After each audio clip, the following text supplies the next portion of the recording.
오늘 이 아침에는 베드로 사도가 고난 후의 영광이 있다, 이 말씀을 전하고 있는데 제가 고난 후에는 영광이 있습니다, 이 제목으로 여러분에게 또 전달해 드리고자 합니다.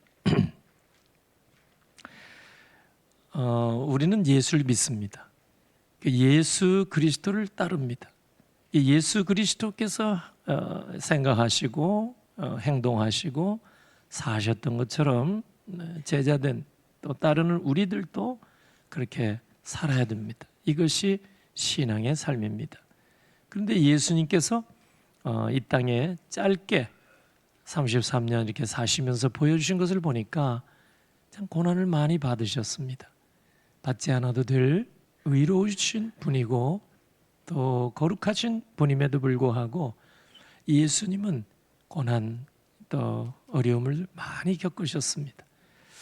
왜 그럴까? 물론 우리를 위한 그런 고난이지만은 예수 믿는 예수님을 따르는 우리들에게 뭔가 이렇게 본을 보여주심이 아닌가, 이런 생각이 듭니다.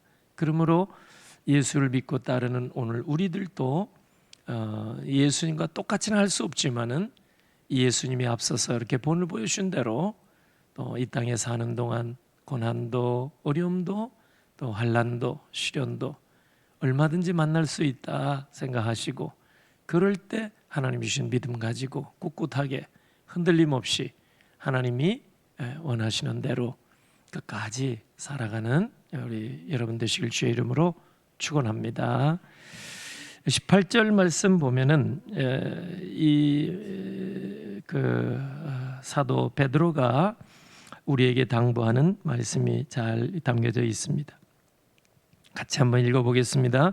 그리스도께서도 단번에 죄를 위하여 죽으사 의인으로서 불의한 자를 대신하셨으니 이는 우리를 하나님 앞으로 인도하려 하심이라. 육체로는 죽임을 당하고 영으로는 살리심을 받으셨으니. 아멘. 우리는 예수 그리스도께서 우리의 죄값을 십자가에서 담당해 주셨기 때문에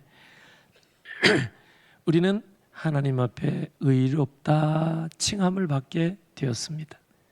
여러분, 누가 하나님 앞에 나설 수 있겠습니까? 하나님은 너무 거룩하시고 완전하시고 의로운 분이기 때문에 그 앞에 가면은 살아나올 자가 없습니다. 구약에도 보세요. 즉사했습니다. 모세는 하나님과 대면한 자라 성경은 그렇게 말을 하는데, 모세도 하나님의 등을 베었다, 이게 다 비유 상징이지만은 하나님을 직접 대하면 즉사했어요. 그런데 오늘 예수 그리스도 강림 이후에 사는 우리들에게는 하나님과 직접 이렇게 대면하듯이 기도도 할 수 있고, 또 하나님 앞에 영으로 찬양드리고 예배할 수 있으니, 여러분 구약시대 성도들이 우리를 본다면 이 얼마나 놀라겠습니까? 있을 수가 없는 일이거든요. 그만큼 예수 그리스도의 공로가 크고 은혜가 큰 줄로 믿으시기 바랍니다. 예수님의 십자가 보혈의 공로 없이 하나님 앞에 우리가 나와 앉을 수가 없어요. 구약시대 예배 아시죠? 성도들이 직접 예배 못했어요. 제사장이 대신해서 예배 드려졌어요. 제사장이 성전 안에 들어갔습니다. 제사장만. 성도들은 성전 밖에 번제단 앞에 뜰에서 기다리고 있었습니다. 제사장이 짐승 희생 제물을 잡고 하나님 앞에 예배하고 기도하고, 제사장이 다 했어요. 그러니까 예수 그리스도께서 강림하지 아니하셨으면 우리도 여전히 그런 예배를 드릴 수밖에 없어요. 간접 예배. 예수님이 마지막 어린 양 희생 제물이 되어 주심으로 단번에, 여기에 단번에, 이 말은 한 번으로 효과는 영원토록, 그 뜻입니다. 단번에 우리가 구어로 그냥 하는 말이 단박에 뭐 이런 뜻. 그러니까 한 번으로 효과는 계속해서. 얼마나 감사한지 몰라요. 이 단어는 참 귀한 단어예요. 단번에 우리말은 다 담지는 못했습니다만은 once for all 영어로 번역 보면 그렇게 나와 있어요. 한 번이지만 영원토록 그 뜻입니다. 그러니까 예수님이 어린 양 희생 제물이 되어 주심으로 말미암아 하나님 아버지께서는 이제 됐다. 이제 오고 오는 세대까지 모든 죄인들에게 예수 믿기만 하면 죄 사함의 은혜가 다 미치는 거예요. 영향을 끼치는. 그게 단번에라는 말이에요. 그래서 예수님이 십자가 달려 돌아가신 이유는 이는 그랬죠? 18절 중반에 이유입니다. 이유. 우리를 하나님 앞으로 인도하려 하심이라. 그래서 우리가 하나님 앞에 어요시 이렇게 나온 줄로 믿습니다. 이게 얼마나 감사한 일인지 몰라요. 여러분 이걸 알아야 돼요. 예수 믿는 사람들은. 하나님 앞에 도무지 나올 수 없는 죄인된 저희들이 하나님 앞에 나와서 어여시 이렇게 서게 되었으니 이보다 더 큰 은혜가 어디 있겠습니까? 근데 이거를 소중하게 생각하지 못하고 교회 나와서 가만히 보니까 뭐 재미없고 끼리끼리 뭐 이렇게 막 노는 것 같고 나는 아무것도 아닌 것 같고 어제도 소풍 가는 거 보니까 다 아는 사람들끼리만 가고 아무도 나 뭐 가자고 하는 사람이 없고 그건 내가 지어서 하는 말입니다만은 많이 가셨어요 어제. 그런데 이렇게 교회 생활을 이렇게 하면서 뭔가 신통치 않다 판단해서 교회를 떠나는 분들이 얼마나 많은지 몰라요. 한두 번 교회에 오셨다가 그냥 이렇게 재미없구나, 득될 게 없구나 이런 생각하시고 교회를 떠나는 분. 다른 교회라도 가면 좋은데 믿음을 완전히 버리게 된다면 이게 얼마나 안타까운 일입니까? 잘 모르셔서 그런 거예요. 뭔가 알면은 여러분 우리가 정말 세상에서 선물도 귀하다면 하나님이 직접 우리에게 주신 선물 예수 그리스도는 질그릇에 보배로 오신 분인데 그래서 믿음이 금보다 귀하다고 하셨습니다. 이게 얼마나 귀한 선물이에요. 이거를 받은 우리들이 여러분 아버지 집을 떠날 수 있겠습니까? 이 큰 선물을 받아놓고 이런 세상에서 선물 준 사람들 생각하잖아요. 뭔가 보답하고자 하는 마음이 있잖아요. 근데 하나님께서 우리에게 당신의 외아들을 희생시키기까지 하면서 우리에게 주신 믿음이라는 선물이 있는데 금보다 귀한 것인데 그거를 우리가 정작 받아놨는데 이것을 너무 가볍게 생각하고 어떤 사람이 어느 목사님 설교집을 읽어보니까 청년인데 밤새도록 돌덩이를 강변에다가 던지더라는 거예요. 강변에 돌 이놈은 세상 살아서 뭐하노 해가지고 돌 하나 퐁당 던지고 내가 앞으로 어떻게 살 수 있으리 이렇게 또 하나 던지고 밤새도록 수북히 쌓은 돌을 다 던져버리고 새벽에 동터올 때 보니까 마지막 남은 돌이 아니라 보니까 황금이었다 이야기지만은 그래서 젊은 사람들에게 시간, 세월이라는 것, 이 황금, 금보다 귀한 이 시간 알고 보니까 흑암 속에서 이게 잘 모르니까 분간이 안 되니까 그걸 다 허비해버리고 청춘은 얼마나 귀한 때입니까? 이것을 인생의 연락을 즐기는데 다 퐁당퐁당 버려버리고 마지막에 남은 거 보니까 이게 금같이 귀한 거예요. 아, 때는 늦은 거예요. 그걸 다 물론 뭐 이야기니까 그렇지 실제로 보면 아침에 여러분 그 물속에 들어가서 다 찾아내겠죠. 이야기니까 그렇지. 다 내버려버리고 우리가 영안이 닫히면 금보다 귀한 믿음이란 선물도 내다 버리는 거예요. 별로 필요 없을 거 생각하는 거예요. 영안이 열려야 이게 믿음이 금보다 귀하구나 이걸 깨닫게 되는 겁니다. 나는 우리 교회 성도들이 이런 세상의 가치관에 왔다 갔다 하지 아니하고 정말 영안이 열려서 하나님이 주신 가장 값진 믿음의 선물을 끝까지 간직하시길 주의 이름으로 축원합니다. 이보다도 큰 선물이 어디 있어요? 자랑해야 돼요. 다음 주 초청주일인데 정말 이 금보다 귀한 믿음 받으셔서 영생까지 복락을 누리게 되는 그런 역사가 일어난다면 하나님도 기뻐하지 아니하시겠습니까? 18절 이 하반절에 보면은 예수 그리스도께서는 육체로 죽임을 당하시고 영으로는 살리심을 받으셨다, 이런 말씀을 합니다. 사도 베드로가 이 얘기를 하는 이유가 있습니다. 왜냐하면 2000년 전 베드로 사도 당시에 이단들이 이제 막 있었습니다. 그때도 이단이 좀 많이 있었던 것 같아요. 이 베드로가 하는 얘기, 염두에 두고 하는 얘기가 뭐냐면, 이때 이단이라고 하는 것은 예수 그리스도는 도깨비 유령 같은 분이다, 이렇게 주장하는 사람이 있었기 때문입니다. 심지어 여러분, 예수님의 제자들도 그랬잖아요. 예수님의 제자들도 그렇죠.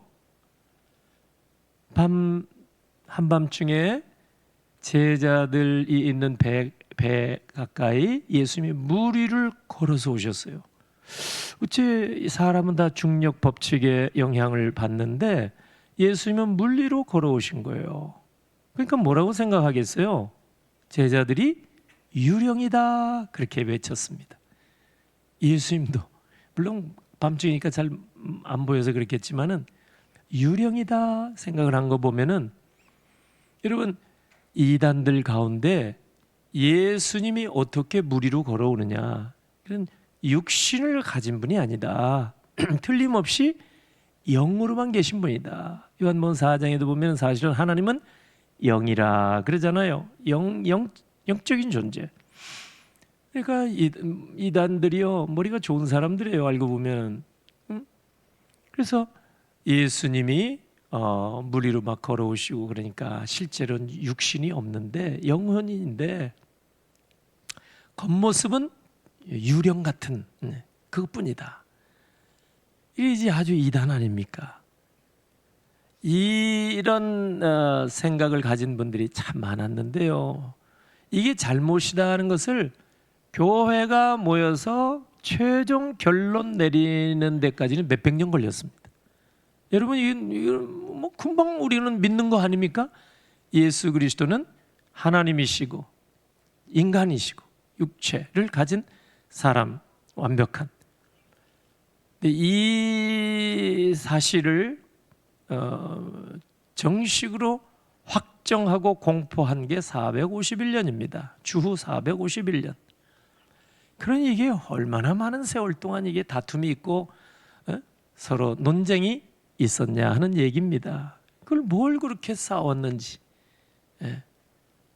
초대교회 수백 년 동안 예수는 영적 존재이냐 아니면 육신을 가진 존재이냐, 이거 가지고 세월을 낭비한 거예요.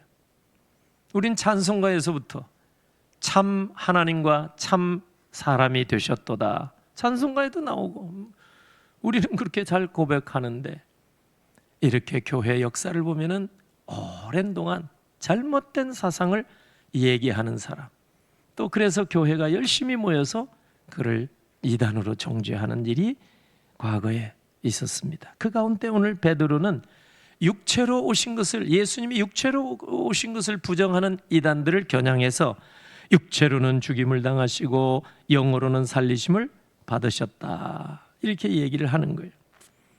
예수님이 육체가 없이 영혼만 가지고 계셨다 주장하는 이단을 가연설이라고 합니다. 가연설.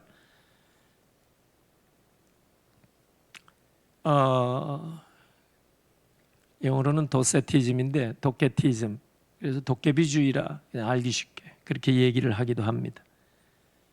예수님은 사람이 아니라, 인간의 몸을 입은 게 아니라 영혼만 유령같이 가지고 계신 분이다. 이거 완전 잘못된 그 1세기에부터 있었던 이단입니다. 아주 잘못된 거예요. 그래서 베드로는 그걸 겨냥해서 예수님은 육체로는 죽임을 당하셨다. 실제로 고통도 느끼시고 아픔도 당하시고 그리고 실제로 돌아가셨다. 죽으셨다. 그런데 이제 사흘 만에 다시 살아나셨다. 그래서 요 예수님이 육체로 오신 것을 부정하는 것은 다 이단이라고 했어요. 그래서 요한도, 사도 요한도 이걸 분명히 증거했어요. 왜냐하면 요한이 여러분 그 에베소에서 예수님 어머니를 모시고 목회를 했잖아요. 그 에베소에는 이런 이단들, 영지주의 이단도 있었고요, 가연설 이단도 있었어요. 가연설. 거기에 이단들이 많이 있었어요. 그래서 사도 요한이 요한 1서 4장 2, 3절 보면은 그런 이단들을 배격하는 말씀이 기록되어 있어요. 이로써 너희가 하나님의 영을 알지니 곧 예수 그리스도께서 육체로 오신 것을 시인하는 영마다 누구에게 속았다고요? 하나님께 속했다. 예수 그리스도께서 하나님이시고 인간이시고 육체로 오신 것을 시인하는 영마다 하나님께 속한 것이고, 반대로 예수 그리스도께서 육체로 오신 것을 부정하는, 시인하지 아니하는 영마다 하나님께 속한 것이 아니니 이것이 곧 적 그리스도의 영이니라. 마귀에게 속한 사람들이 그리 생각한다 그 말이에요. 그 다음에 여러분 19절을 같이 한번 읽어보겠습니다. 19절 말씀.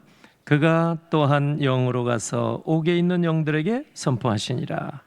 그 예수님이 십자가에 달려 돌아가시고 이제 무덤으로 가셨죠. 사흘 동안 계셨어요. 그러니까 육신은 무덤에 이렇게 계시고 영으로는 이제 지옥에 있는 영들에게 선포하시니라. 예수님이 십자가에 달려 돌아가시고 나서 사흘 동안 무덤에 계셨는데 영혼은 지옥에 가서서 전도해 하셨다. 이거는 성경적인 이야기가 아닙니다. 천주교에서는 이 구절을 억지로 끌어들여서 아전인수 해석을 해서 연옥설이 나왔습니다. 예수님이 지옥 강하, 지옥에 내려가셨다. 지옥에. 근데 천주교, 로마 천주교 가톨릭 말고도 초대교회 3세기에 오리겐이라는 교부가 있었습니다. 천재 알렉산드리아 천재 오리겐. 일설에 의하면 머리가 엄청나게 컸다 그래요. 하여튼 천재입니다. 오리겐. 근데 이 오리겐이라는 교부가 그렇게 주장을 한 거예요. 예수님이 사흘 동안 무덤에 가셨을 때 영은 지옥에 가셔서 복음을 전했다. 여러분, 그래서 오리겐이 이단 정죄를 받았어요. 그건 이단 얘기지. 왜? 여러분, 지옥에 이미 한번 빠진 사람은 이미 예수 믿지 않고 살다가 심판받아서 지옥에 간 겁니다. 재판은 끝나면 더 이상 재론할 수가 없어요.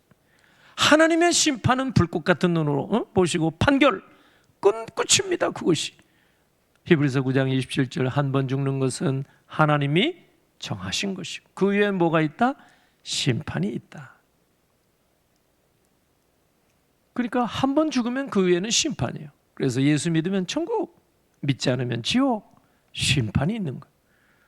근데 지옥에 한 번 내려갔는데 예수님이 거기 가서 또 전도하셔가지고 여러분 지옥에 있다가 천국에 갈 수 있겠습니까? 없습니다. 단언컨대 없습니다. 누가복음 16장에도 보면 부자 나사로, 이제 부자 나사로가 아니지, 부잣집 문간에 있었던 나사로가 부자와 함께 죽어서 나사로는 천국이었는데 그 부자는 지옥에 갔잖아요. 멀리 보니까 그는 이제 뭐 예수님의 비유로 말씀하신 거지만 지옥에 있는 거예요. 고통스러운 것을 보게 하셨어요. 근데 거기서 어떻게 천국으로 갈 수 있냐고요. 큰 담이 있어 못 간다고 그랬어요. 그죠? 그거 분명한 거예요. 그런데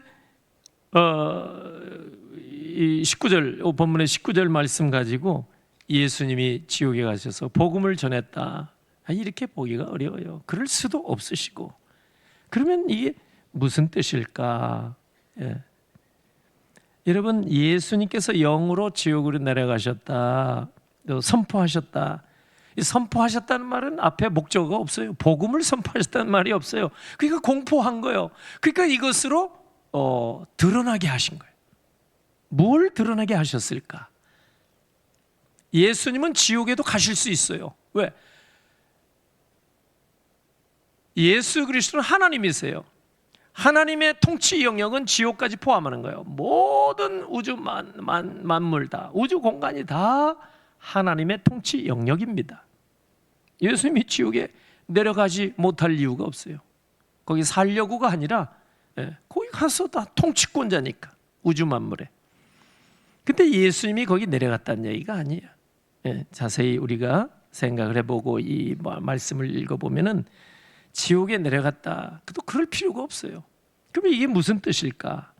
지옥에 있는 영들에게 선포, 공포가 됐다. 이것은 뭐냐면 하늘에 있는 자들, 천사와 같은 존재들, 땅에 있는 자들, 우리와 같은 인간, 땅 아래에 있는 자들, 이거는 지옥에 있는 심판받아. 노아의 홍수, 그때도 이제 여기 나오죠? 이제 대표하는 거예요. 지옥에 간 사람이 어떤 사람이냐? 하나님의 말씀을 듣고도 안 믿는 사람들. 그래서 8명 이외에는 다 죽었다고 그러잖아요. 지옥에 간 거예요. 그 얘기를 하는 거예요. 베드로가 지금 여기에 20절 이하에 나오잖아요. 그러니까 지옥에 빠진 자들을 예수님이 전도하러 간 게 아니고 하늘에 있든 땅에 있든 땅 아래에 있든 모든 영적인 존재들에게 예수 믿어야 천국 가고 믿지 않으면 지옥 가는구나, 이것을 선포하셨다, 공포하셨다, 확증하셨다, 보여주셨다는 말씀입니다. 그렇게 여러분이 생각하시고, 이제부터 불신 가족, 우리 사랑하는 가족이 여러분 살아있을 때 부지런히 전도해야 되겠구나, 여러분이 꼭 기억하시고, 살아있을 때 하는 거예요. 천주교에서는 사람이 죽으면 일단 연옥에 가서 대기하고 있다가 땅에 있는 가족들이 기도 많이 하고 헌금도 많이 하고 적선도 많이 하면 그 연옥의 대기 상태의 영혼이 천국으로 가고, 그 망자를 위해서 살아있는 사람, 성도들, 가족들이 기도하지 아니하고 적선도 하지 아니하고 헌금도 하지 아니하면 나중에 지옥으로 들어간다. 이게 이 천주교에서 가르치는 연옥. 그거는 성경에 나오지가 않아요. 있을 수가 없어요. 잘못된 거예요. 그러니까 살아생전에 우리 불신 가족들이 있다면 살아계시는 동안에 부지런히 전도해야 돼요. 강권해서라도. 한 번 죽으면 끝. 죽음 이후에는 뭐가 있다? 심판. 하나님의 심판은 변개할 수가 없습니다. 그 심판의 날까지 하나님께서는 우리에게 기회를 주시고 있는 것뿐입니다. 이거는 성경이 우리에게 분명하게 보여주는 사실이에요. 그래서 예수님께서 십자가에 달려 돌아가시고 사흘 동안 죽은 자 가운데 계실 동안에, 그리고 사흘 만에 사망 권세를 예수님이 이기시고 다시 살아나신 이 사건을 하늘에 있는 영적 존재나 땅에 있는 영적 존재나 땅 아래에 있는 이미 지옥에 가 있는 모든 영혼들까지에게도 아하, 우리가 예수 믿었어야 할 걸, 이걸 이제 깨닫게 하시는 거예요. 그래서 이 19절 말씀은 유일하신 구원자는 예수 그리스도, 예수 그리스도만 믿어야 구원을 받을 수 있다는 사실을 온 우주 공간에 있는 영적 존재들에게 선포하신 말씀이다. 이렇게 우리가 이해를 해야 됩니다. 그래서 이 말씀은 예수님이 우주적인 구원자이시구나. 전 우주 모든 하늘에 있는 땅에 있는 땅 아래에 있는 모든 영혼들에게 여러분 유일한 구원자이심을 선포하는 말씀으로 받으시기를 바랍니다. 우리 교회 지표 열방을 인도해 주님을 찬양하는 교회 근거 구절이 빌립보 2장 10절 11절, 거기에도 동일한 말씀이 나와요. 하늘에 있는 자들과 또 땅에 있는 자들과 땅 아래에 있는 자들로 모든 무릎을 예수 이름에 꿇게 하시고 모든 입으로 예수 그리스도를 주라 시인하여 하나님 아버지께 영광을 돌리게 하셨느니라. 할렐루야. 여기에도 하늘에 있는 자, 땅에 있는, 땅 아래에 있는 모든 자들의, 이 우주 공간의 모든 영적 존재들이 예수 영접하고 예수의 이름에 무릎을 꿇을 때, 예수님은 나의 주 나의 하나님 고백할 때 이렇게 구원을 받을 수 있다는 것을 선포하신 말씀입니다. 달라질 게 없다 이 말이에요. 마지막으로 22절을 같이 한번 읽어보겠습니다. 그는 하늘에 오르사 하나님 우편에 계시니 천사들과 권세들과 능력들이 그에게 복종하느니라. 아멘. 죄 없으신 예수님이 십자가에 달려 돌아가신 이유는 오늘 뭐라고 얘기를 합니까? 우리를 하나님 앞에 인도해 가기 위함이다. 그리고 예수님이 하나님 아버지의 뜻에 순종하셔서 고난당하시고 십자가 달려 돌아가시고 또 예수 그리스도께서 이렇게 아버지 앞에 맡은 소임을 다 감당하셨을 때 하나님 아버지께서는 그리스도를 다시 살아나게 하시고 또 하늘에 올려주시고 또 하나님 보좌 우편에 앉게 해 주셨습니다. 이 얼마나 큰 영광의 자리로 가게 하신 겁니까? 고난, 이 땅에서 고난의 극치는 십자가 죽음, 고난, 십자가로 상징되는 고난, 순종해서 받았는데 아버지께서 영광의 부활로, 그리고 뿐만 아니라 하늘 보좌 우편에 영광의 자리에 앉게 하신 줄로 믿습니다. 그러므로 오늘 예수 믿는 우리들도 예수님이 걸어가시던 그 길을 동일하게 우리도 걸어가게 될 줄로 믿습니다. 우리도 주와 함께 그리스도와 연합되어 있다면 이 땅에서는 동일하게 고난을 받아요. 환난과 시련을 받아요. 기도만 해도 성경만 읽어도 어려움, 고난을 많이 받을 수 있습니다. 죄 없으신 예수님이 고난을 받으셨는데 우리는 얼마나 더 하겠습니까? 그러나 낙심하지 말라. 오늘 사도 베드로는 우리에게 권면의 말씀을 주십니다. 왜? 고난 후에는 반드시 영광이 있기 때문입니다. 할렐루야. 고난 후의 영광, 예수님이 보여주셨다 그 말이에요. 그 고난 후에 영광이 있지 않느냐. 예수님 믿는 자들아, 예수님이 걸어가신 길을 봐라. 그렇게 고난, 모욕, 수욕을 다 당하시고 마지막에 십자가에 달려 돌아가셨지만 하나님 아버지께서는 가만히 계셨느냐? 그를 사흘 만에 죽은 자 가운데 다시 살려주시고 영광의 보화를 시켜주시고 하늘로 올리셔서 하나님 보좌 우편에 앉으셔서 아버지와 함께 온 우주 만물을 다스리고 계신 줄로 믿습니다.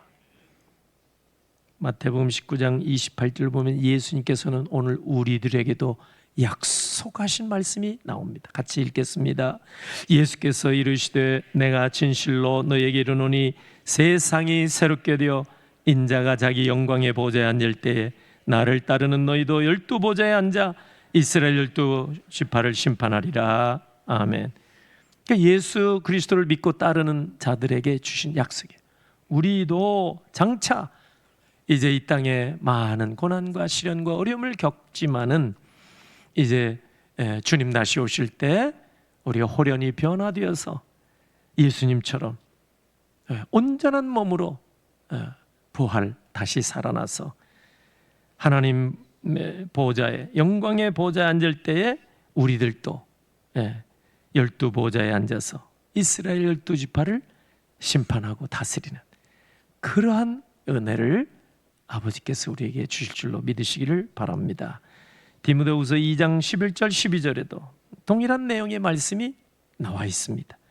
말씀을 정리합니다. 예수님께서 십자가에 돌아가신 후 사흘 만에 다시 사망 권세, 죽음의 권세를 완전히 물리쳐 이기시고 다시 살아나셨다는 사실은 지금도 사망의 땅에 앉아 죽음의 그늘에 앉아있는 오늘 우리들에게 큰 소망을 주시는 줄로 믿습니다. 이 땅에 사는 동안에 아직은 어두운 사단의 세력과 싸워야 하고, 히브리서 12장 4절 보면 피 흘리기까지 우리가 이 땅에서 싸울 일이 너무 많아요. 환난이 시련에 헤쳐나갈 일이 너무 많아요. 고난이 많다 이 말이죠. 그렇지만 장차 우리를 괴롭히고 힘들게 하는 사단의 권세를 물리쳐 주시고 우리 주님께서 우리에게 승리를 주실 줄로 믿으시기를 바랍니다. 그러므로 이제 고난 후에는 영광이 있다는 사실을 여러분 모두 오늘 다 확인하시고 기억하시고, 고난 후의 영광이다, 꼭 이 말씀을 잊지 마시고, 오늘 또 시험할란 고난 많은 세상 속에서 흔들림이 없는 믿음으로 끝까지 살아가시는 여러분 다 되시기를 우리 주 예수 그리스도의 이름으로 축원합니다. 아멘. 기도하겠습니다. 하나님 아버지, 은혜를 감사합니다. 11월 들어 첫 주일 주님 앞에 나와 예배하며 하나님의 말씀을 듣습니다. 귀한 말씀 감사합니다. 고난 후에 영광이 있다는 사실, 영광 후에 고난이 아니고 고난 후에 영광이 있음을 확인시켜 주셨사오니 이제 우리 앞에 어떤 시련 환난 고난이 올지라도 흔들리지 아니하고 하나님이 우리에게 주신 믿음의 선물 가지고 담대히 헤쳐나갈 수 있는 우리 비전 가족 성도들이 다 되게 하옵소서. 정성과 믿음으로 준비한 예물을 이 시간 올립니다. 강단호나 두 가정에서 올립니다. 결혼기념일 감사합니다. 어제 자녀 결혼 감사합니다. 이 하나님 앞에 올리는 이 헌물을 받으시고 가정 주의 은혜와 신령한 복과 건강한 그의 축복이 넘치게 해 주옵소서. 하나님 앞에 준비한 11조 감사 주정 선교 또 셀 구제 예물들 아버지께 올리오니 받으시고 손길들마다 이 아침 이 자리 예비하신 풍성한 은혜로 넘치도록 부으시고 채워 주시옵소서. 이 시간 이제 한 번 더 전도 작정을 합니다. 하나님 아버지, 다음 주 행복 나누는 줄 앞에 놓고 하나님께서 생각나게 하는 분들, 또 만나게 해주신 분들 뜻인 줄로 믿고 이 시간 이름 적어서 하나님 앞에 올리기를 원합니다. 하나님이 귀한 분들 심령의 문을 열어주시사 다음 주에 꼭 아버지 앞에 나올 수 있도록 역사하여 주옵소서. 축복하옵고 예수님의 이름으로 기도하옵나이다. 아멘.